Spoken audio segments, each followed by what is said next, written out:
Raidījumu piedāvā LZ Cargo, atbalsta Air Baltica un Estravel Latvija.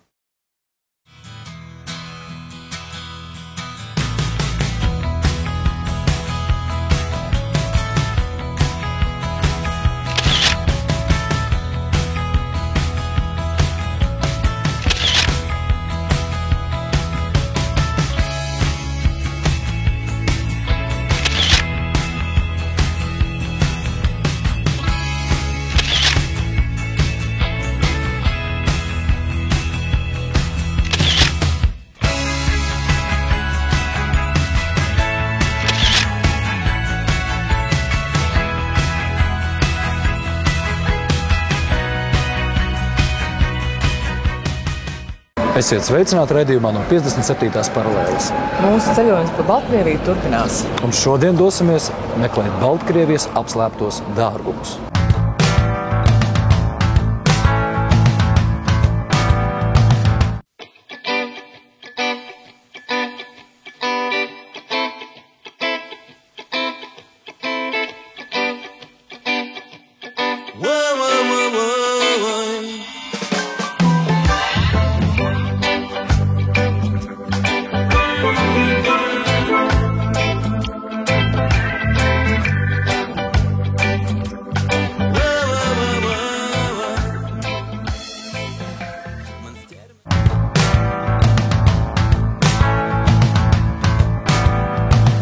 Tagad neliels Baltkrievijas ciematiņš, taču agrāk Rakova bija kontrabandistu galvaspilsēta. Pagājušā gadsimta 20. un 30. gados šeit bija robeža līnijas starp Poliju un Padomju Savienību. Toreiz Baltkrievija, kur dzīvoja viena tauta, bija pārdalīta uz pusēm. Robežpilsētas vienmēr bijušas bagātas. Vietējie iedzīvotāji labi pārzināja situāciju un nodarbojās ar kontrabandu. Te pirka un pārdeva. Zelta monētas bija lielā cieņā. Здесь знаки, которые до сих пор никто не смог толком расшифровать. Поговаривают местные жители, что это зашифрованное послание контрабандистов о том, где спрятаны их сокровища. В Ракове действительно по-прежнему находят клады. Например, здесь, недалеко от этого городка, был найден знаменитый пояс князя Витовта, подарок хана Хаджигерея великому князю литовскому Витовту. Его нашли чернокопатели, черные археологи, просто лежащим буквально под корягой. И кто-то из контрабандистов, когда ему уже на плечи села погоня, бросил этот пояс драгоценный, прикрыл тем, чем было, и уже через многие десятилетия этот клад был найден. Поэтому не мудрено, что вполне возможно, что это послание действительно является картой с объяснением того, где спрятаны еще большие сокровища. Эта стена вообще-то сделана... Костел 19 века. Соответственно, здесь просто камень более-менее мягкий. И, соответственно, на нем можно было начертить что-то. Видите, стрелочка такая идет. То есть это явно никакие не древнеязыческие символы, то есть это вот, цифра, указание направления S, то есть, скорее всего, как юг. И, соответственно, тоже вот какие-то такие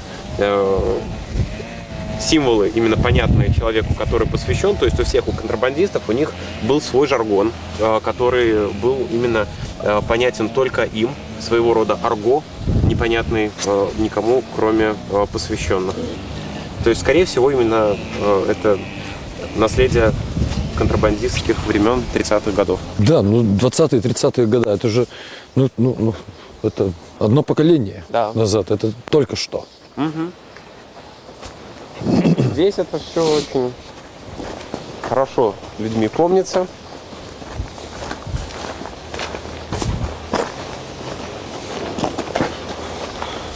Да, вот это тебе не глушь. Это был центр. Да, это сейчас вот такая небольшая деревенька, а тогда граница кормила.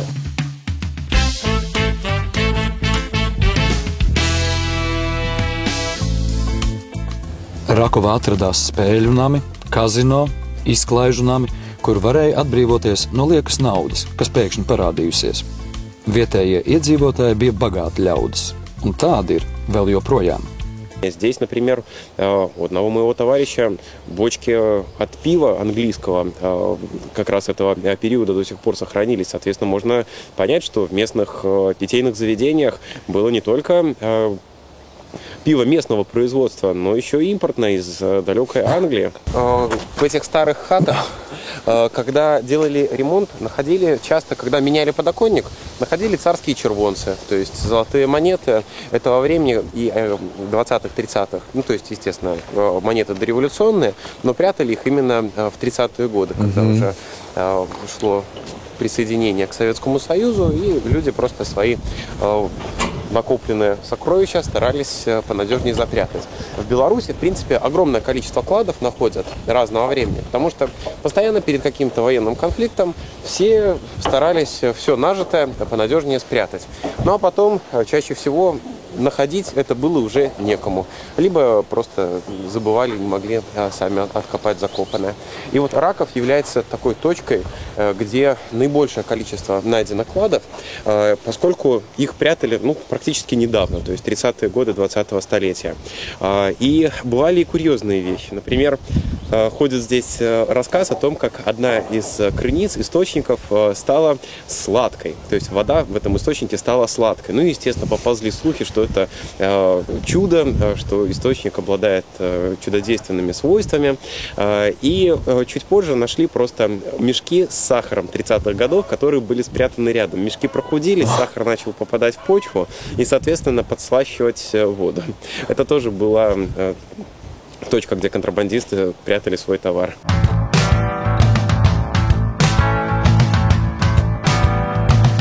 Ievērojams vēstures periods, kas atstājis mantojumā unikālus arhitektūras šedevrus, ir Lietuvas dižkunigaitie vai Lietuvas lielkņaziste, kas bija valsts no 13. gadsimta vidus līdz 1569. gadam mūsdienu Lietuvas, Ukrainas, Krievijas un Baltkrievijas teritorijās.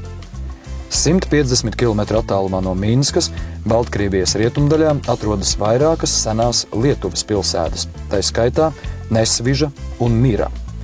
Lietuvas pārvalde bāzējās tieši šajos apgabalos un lika pilsētām augt un plaukt. Nesvižas rātsnams ir viens no senākajiem Baltkrievijā. Nesviža ir ļoti sena pilsēta, kur gaisā vēl aizvien jūtama senā godība. To mēdz dēvēt par poļu, lietuviešu aristokrātu Radzivilu rezidenci. –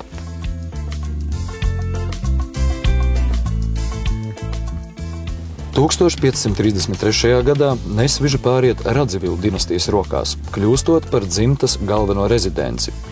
Turības un ietekmes ziņā Radzivila atradās uzreiz aiz paša lielkņaza. Radzivila pils un parku komplekss Nesvižā ir vairākus hektārus liels. Pirmoreiz rakstos tā minēta 1446. gadā, taču savu uzplaukumu tā piedzīvo 100 gadus vēlāk, kad šeit valda Mikalais Kristofs Radzivils, saukts par Bārenīti. Nesviža bija neieņemams viduslaiku cietoksnis. 16. gadsimta 80. gados to bija cēlis itāliešu arhitekts Giovanni Bernardoni. Radzivilu pili aizsargā ne tikai cietokšņu sienas un torņi. Pateicoties kanāliem un dīķu kaskādēm, pile no visām pusēm ieskauj ūdens. Pilī visriņķī tika izveidoti vairāk kā 10 ezeri, kuros Radzivils izveidoja tādu kā savu spēļu floti. Kad pie viņa viesojās Polijas karaļnama augstmaņi, tie no balkoniem varēja vērot rūpīgi gatavotās un inscenētās rotaļu jūras kaujas. Pēc Otrā pasaules kara šeit atradās sanatorija, pēc tam muzejs. Pils ārpus tika restaurēta 2009. gadā, bet pils iekšpuse durvis apmeklētājiem vēra tikai pagājušo gadu.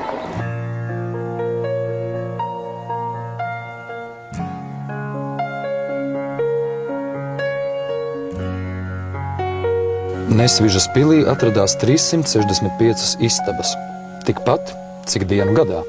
Atsevišķas zāles nesa zelta, briljanta, sudraba zāļu nosaukums, tā kā atbilstošās telpas bija rotātas ar šiem materiāliem.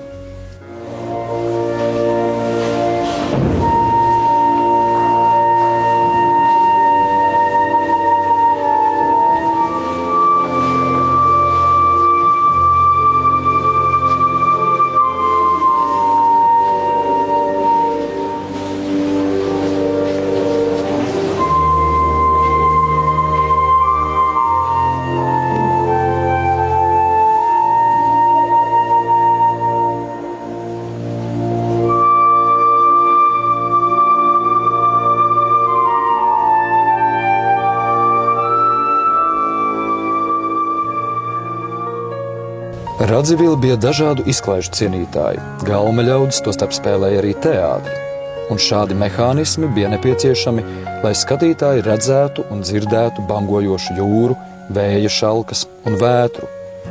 Arī pirms 400 gadiem varēja vērot sava veida kino, jeb kustīgās bildes, un iekārtot modernu skatuvi.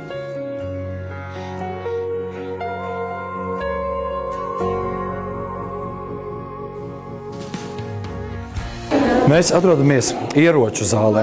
Šis lielgabals, piemēram, ir šeit pat kalts, bet es gribu uzmanību vērst uz grīdu, jo parasti pilī visas grīdas ir no akmens plāksnēm, šeit no koka. Šī bija ieroču glabāšanas telpa, te atradās arī šaujampuldveris. Tas nozīmē, ja metāla ierocis krita pret akmens grīdu, varēja rasties dzirkstelis un uziet viss gaisā. Tāpēc šeit visa grīda ir veidota no ozolkoka bluķiem. No Radzivilu dinastijas, kas uzcēla šo kompleksu un rūpējās par to no 16. gadsimta līdz 1939. gadam, nākušas nozīmīgas personības Eiropas vēsturē un kultūrā.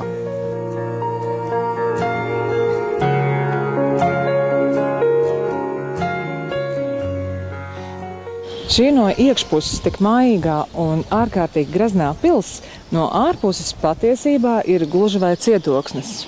Jā, to apjož mākslīgi veidoti ūdens kanāli aizsardzībai, kā arī milzīgais valnis, kas mums ir aiz muguras, nav tikai izmantots kā aizsargvalnis, tas ir kalpojis arī kā milzu ledusskapis. Zem zemes kārtas atrodas milzīgas noliktavu telpas, kurās glabājās arī pārtiks produkti. Uz Nesvižu var doties arī tie, kurus parasti muzeju apmeklējumu garlaiko. Nesvižas pilī atrodas ne tikai muzejs, bet arī viesnīca, kafēnīca, restorāns, tur notiek dažādi koncerti. Un patiešām ir sajūta, ka dzīve pilī joprojām turpinās.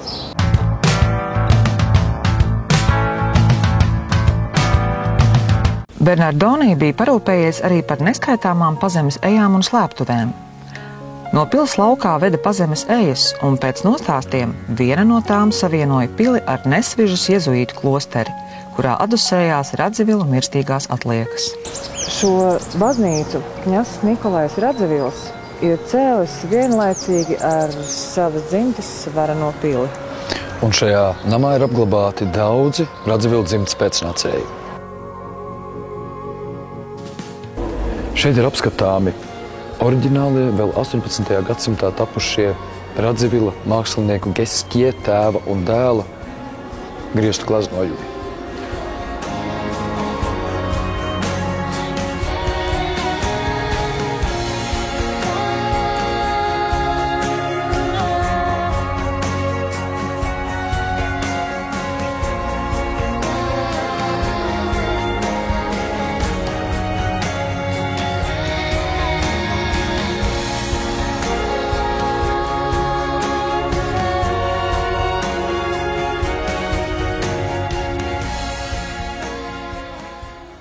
Viena no nedaudzajām aristokrātu dinastijām Eiropā, kurām tikusi dota atļauja savus pēctečus apdatīt, nevis sekojot klasiskajai kristīgai tradīcijai, bet gan tos mumificēt. Un šo ideju viens no kņaziem Radziviliem ir pārvedis uz šajieni no pašas Ēģiptes.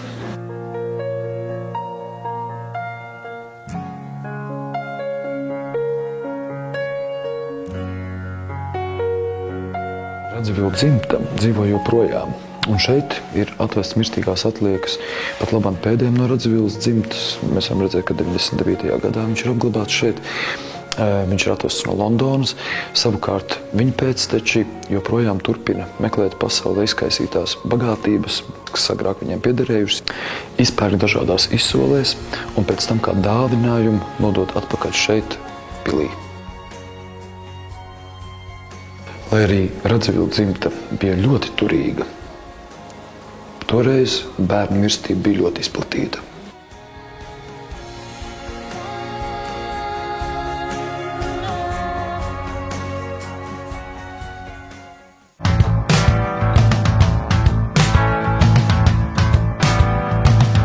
Tikai 30 km no Nesvižas Mirā atrodas vēl viena Radzivilu dzimtas pils.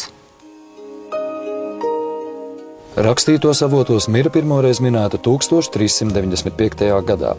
To nodedzināja krustneši. Tolaik cietoksnis un pils vēl nebija uzcelta.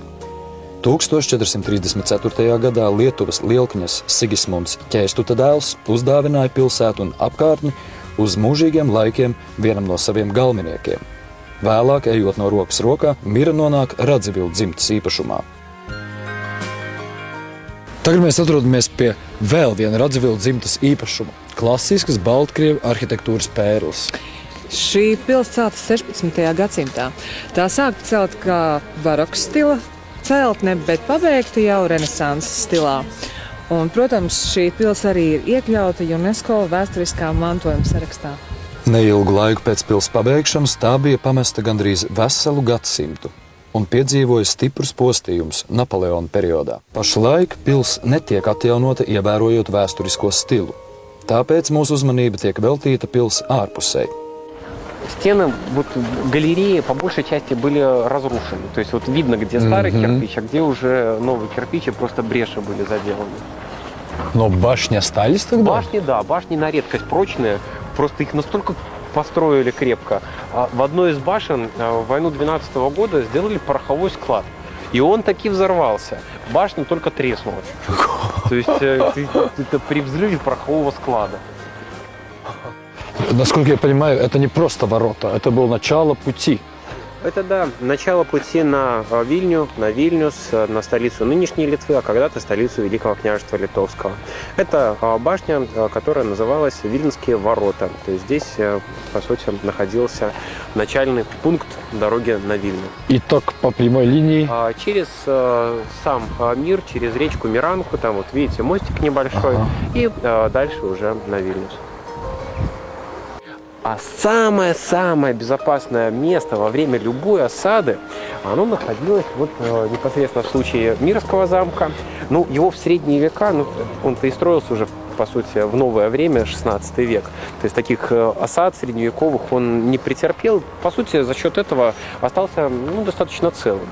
А вот это во всех замках средневековых самое безопасное место. Сюда старался враг никогда не соваться. Это туалет. Соответственно, можно было погибнуть под пулями, стрелами. Ну вот сюда... Под туалетом тоже. Да, это было не очень героически.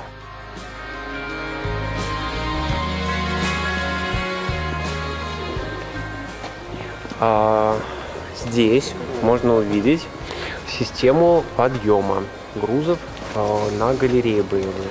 То есть через ворота завозилось, сразу можно было, не теряя времени, не перекладывая с телеги, поднять, используя лебедку на этом кране, до уровня галереи, а уже с уровня галереи грузы растаскивались по башням. И в башнях внутренние лифты есть, то есть там тоже можно уже по этажам распределять в корзинах вплоть до самого верха. Baltkrievijā tic daudzām leģendām. Kāda no leģendām vēsta, ka, lai celtnē būtu ilgs mūžs, tā ir nepieciešams savs upuris. Tepat Baltkrievijā atrodas kāds klosteris, kuras sienā it kā tika iemūrēta jaunava. Daži ticēja, daži neticēja, taču tad, kad tika veikti arheoloģiskie izrakumi, sienā tiešām atrada iemūrētas jaunavas kaulus. Šai celtnē arī ir savs upuris – akmens auns. Cita leģenda vēsta, ka ja šis akmens tiks izkustināts, tad pils mūžs beigsies. Kas to lai zina, tā ir leģenda vai patiesība? 20. gadsimta sākumā pils īpašnieks nolēma pie pils izrakt ezeru. Tas bija pavasaris, ziedēja koki, un vietēji iedzīvotāji ticēja, ka ziedošus kokus zāģēt nedrīkst. Tomēr pils īpašnieks to darīja. Tā paša gada vasarā noslīcis Raganas dēls. Viņi nolādējuši šo ezeru un kopš tā laika tas prasījis nevienu upuri. Tāpēc pils kompleksu ieskauj iespaidīgi aizsardzības vaļņi un Angļu parks. Apkārtnē izvietojusies Miras pilsētiņa, kas saglabājusi savu vēsturisko kolorītu ar tirgus laukumu, amatnieku un tirgotāju namiem.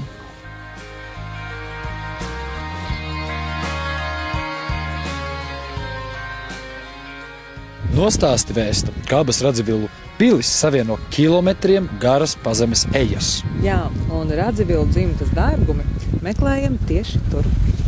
Dažādos laika periodos Miras pils apkārtnē tika atrastas pazemes eju drupas. Pēc citas versijas Radzivila dārguma atrodas Nesvižā. Radzivili bija fantastiski bagāti. 12 pils zāles rotāja karaliskas mēbeles, reti persiešu paklāji, ievērojami mākslinieku gleznas, lieliskas kristāla, ieroču, monētu kolekcijas. Pilī atradās 20 000 sējumu liela bibliotēka un Lietuvas lielknezistes arhīvs. Bet īpašs Radzivila lepnums bija 12 apustuļu figūras, atvestas no Konstantinopolis. Tās bija cilvēka augumā un atlietas no zelta un sudraba. Nesvižā arī ir savs pils dārgums sargs, melnā dāma, kura klīst pa pili bezmēnes naktīs. Radzivila dārgumi nesekmīgi tiek meklēti jau kopš 19. gadsimta sākuma, un meklējumi joprojām turpinās.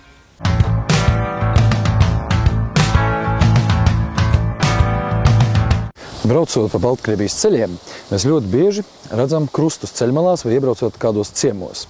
Es gribētu pajautāt, ko tas nozīmē, kāda ir šī tradīcija, un īstenībā mans sarunbiedrs jau stāstīja, ka atšķirās atkarībā no reģiona, kurā mēs atrodamies, šie krusti, to noformējums atšķirās.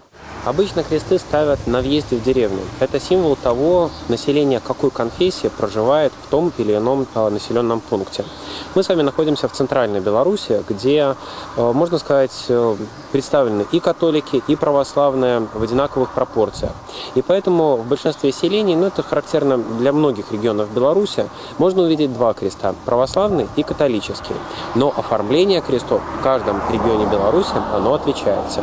И здесь, в центральной Беларуси, можно найти проявления, характерные для разных регионов Беларуси, как западных, так и южных. Например, такие металлические элементы на кресте, они характерны как для католиков и православных центральной и западной Беларуси. И можно будет сравнить с католическим крестом и увидеть там такой же элемент. Но православные кресты чаще оформляются цветами.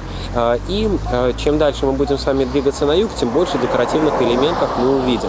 На юге белорусском, где больше представлено православных, и где как раз раньше всего появились славяне, можно увидеть яркие ленты. И иногда эти кресты начинают напоминать по очертаниям женский образ. То есть здесь тоже идет эхо языческих времен и поклонение кресту как к образу божества, к проявлению Бога. И кресты являются охранными элементами, отгоняющими все зло от этого населенного пункта, рядом с которым они стоят. Также иногда кресты ставились на перекрестках, потому что перекресток – это место мистическое, где зачастую можно было встретить нечистую силу, зло. И мы с вами в данный момент как раз находимся на перекрестке. То есть в деревне на перекрестке большой дороги и деревенской дороги. То есть место с точки зрения традиционной культуры небезопасное.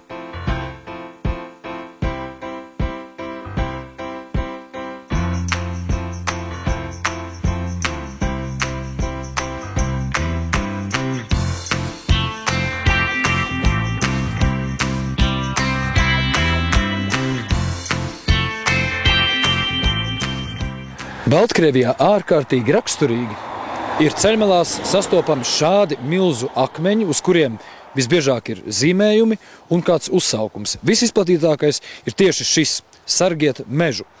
Šos akmeņus visu šoseju malās izvieto parasti mežniecības. Zīmējums uz katra akmeņa ir atšķirīgs. Uz akmeņiem atrodami visdažādākie uzsaukumi. Piemēram, nepiemēslojiet mežu, nesmēķējiet mežā, rūpējieties par dabu, mežs ir jūsu labākais draugs. Ir atrodami arī vienkārši akmeņi ar zīmējumiem, kā šajā gadījumā ar Baltkrievijas simbolu balto stārķi.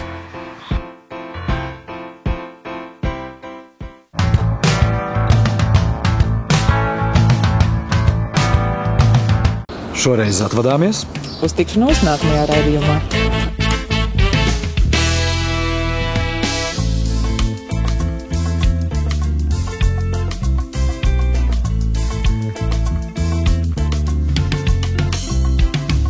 Tu atkal runā skaļi, bet es tevī neklausos. Māju ar galvu un atkal izliekos.